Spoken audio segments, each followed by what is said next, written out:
มังเออดาวสวัสดีครับวันนี้มากับช่องกินกับผมเชี่ยพอโอ้เราเตางอนเอาไก่รอกอเล็ดงอนเอานะเชี่ยรอกอเล็ดก็จะปลายทั้งหมดนะรอกทั้งหมดเลยโกรอกอเล็ดเลยโกกนะจะข้างในไส้ได้เนี่ยหมดแท้ก็ได้แล้วในมันจังๆได้ฮะดงบ่อไส้นะเนี่ยไส้ที่ไหนไส้บ่อแต่ที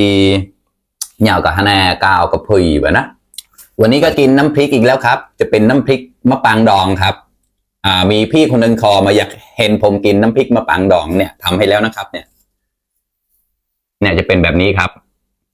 ไม่รู้ว่าถูกหรือเปล่าที่เขาเคยกินแบบนี้หรือเปล่าไม่รู้นะแต่ผมทำแบบเนี้ยจะเป็นพริกป่นนะครับแล้วก็มีผักต่างๆเลยครับมีผักน้ำด้วยครับมาลวกไว้แล้วมะเขือลวกครับแล้วก็มีมะระมีลูกเนียงด้วยมีเยอะแยะมากมายเลยครับอันนี้ก็คือผัดดอกกระหล่ำครับใส่ไข่ครับ โอเคเหมือนเดิมครับเพื่อนๆก่อนจะกินฝากกดไลค์กดแชร์ช่วยเป็นกำลังใจให้ด้วยนะครับไพเดอร์ไลค์เดอร์แชร์นะเราต่อติดกายเพื่อชิมหมูจอต้มๆหนูนะมูนาเปิงออดหมอกไม้ปลาดะอันดับแรกเราเอาอันนี้ก่อนเลยครับเนี่ยแซ่บๆเลยครับใส่มะปรางดองอร่อยมากแล้วก็มีพริกป่นครับเนี่ยตักแบบนี้เลยครับพี่เขาคอมาในคอมเมนต์พี่เขาบอกว่าอยากเห็นผมกินน้ำพริกมะปรางดองแต่ไม่รู้ว่าผมเข้าใจถูกหรือเปล่านะนะถ้าจะเรียกกะปิก็ได้นะกะปิมะปรางดองนี่เลยครับคลุกกับข้าวเลยครับหอมมากเนี่ยประมาณนี้ครับมาครับเพื่อนๆกล้ารักกล้า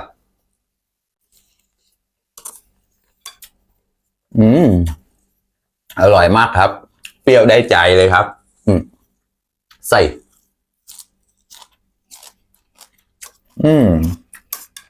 เข้ากันมีหน่อไม้ต้มด้วยนะครับ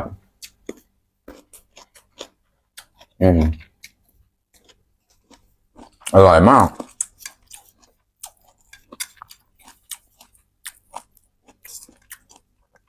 เนี่ยเผือ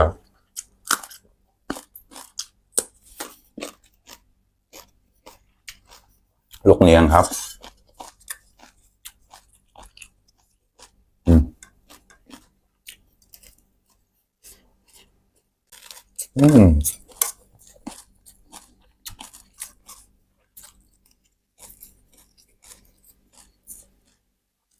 อร่อยมาก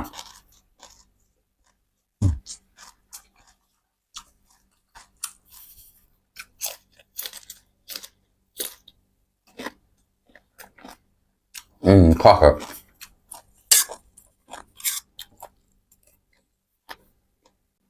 งามไปเศร้าก้าวกับพุยอยู่แล้วบอกเหรอ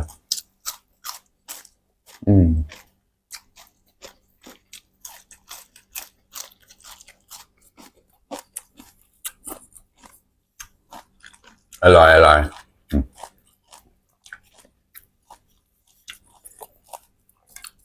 มากินด้วยกันครับเพื่อนๆรักเชียร์ปอนของเจาะเชียร์ปอนกระรอกเชียร์หมวยเปิดนุ่ม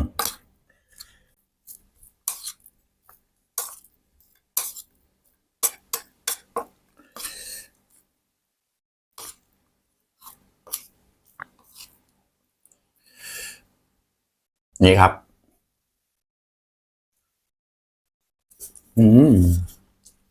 อุ้ยอะไรอะ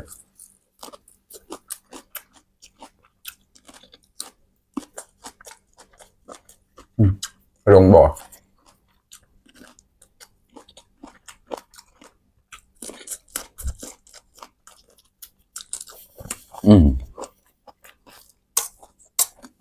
ดาดก็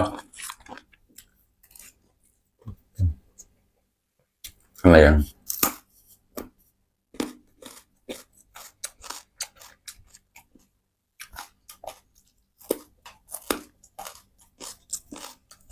ดีอ่ะ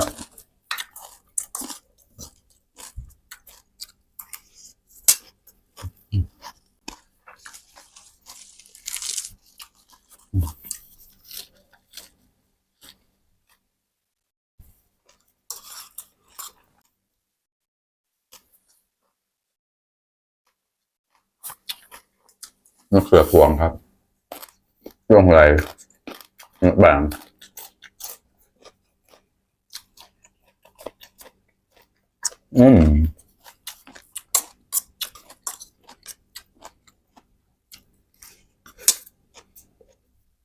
อร่อย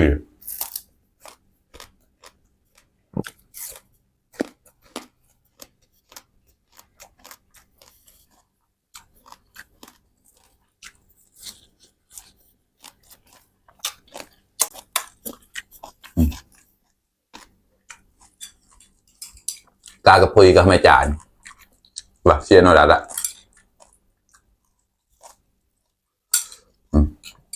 ดอกกระลามครับผัดใส่ไข่ครับโอ้ยดีมากเลยหอม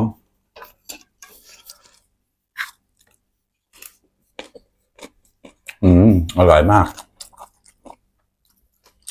ผัดแบบให้มันโดนไฟนิดเดียวก็พอนะเอาแบบกรอบๆอร่อยข้างหน้าอะไรนี่เดี๋ยวแล้วน่าจะจุยในชีขวดนะอยากจะได้โซนครับ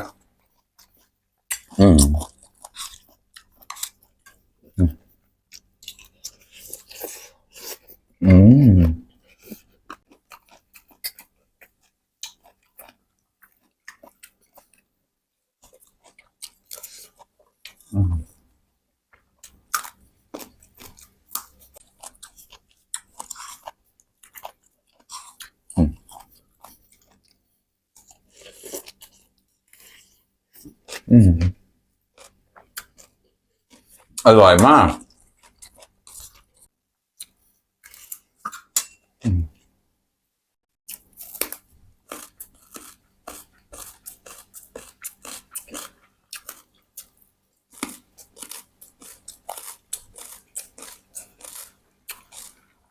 ดี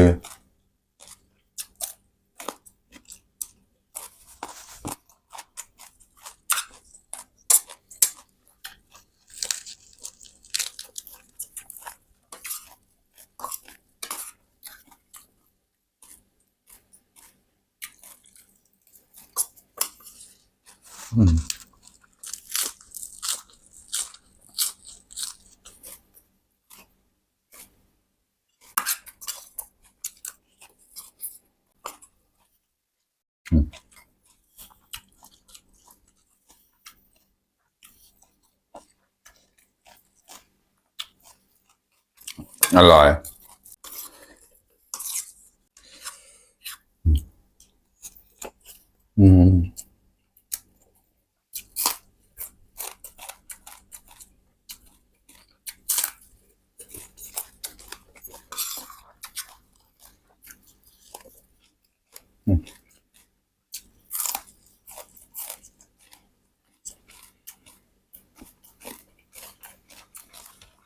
ดีมาก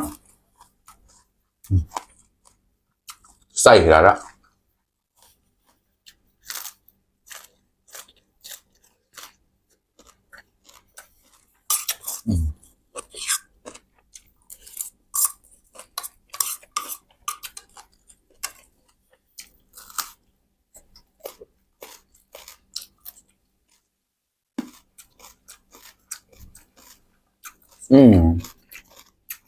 อร่อยทุกอย่างเลย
อันนี้ลืมบอกใส่ขมิ้นด้วยนะครับดอกกระหล่ำเนี่ย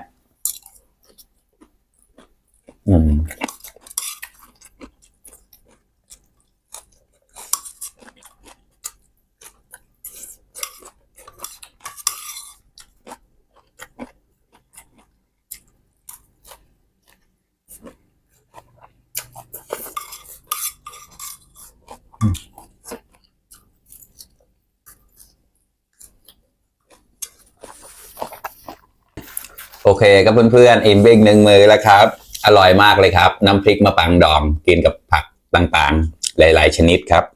แล้วก็มีผัดกะหล่ำใส่ไข่ใส่ขมิ้นด้วยครับอร่อยสุดๆเลยข้าวหมดจานไปแล้วครับพอเอามาแกะแล้วเร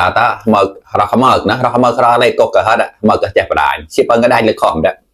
เชียร์การนาพันยังเลยขอมมากันเนี่ยไหนแล้วเนี่ยกับพันกาวกับพุยเลยออดมาหลายกับนุ่มรอกเลยออดาแวกกันขอบคุณเพื่อนๆที่เข้ามารับชมทุกคนนะครับช่วยเป็นกำลังใจให้ด้วยนะครับฝากกดไลค์กดแชร์ให้ด้วยนะครับพายเดอร์ไลค์เดอร์แชร์เนี่ยเราต้องเลยเปิดซ่อมฮอตก็ตั้งเกินปูเมลอนแล้ว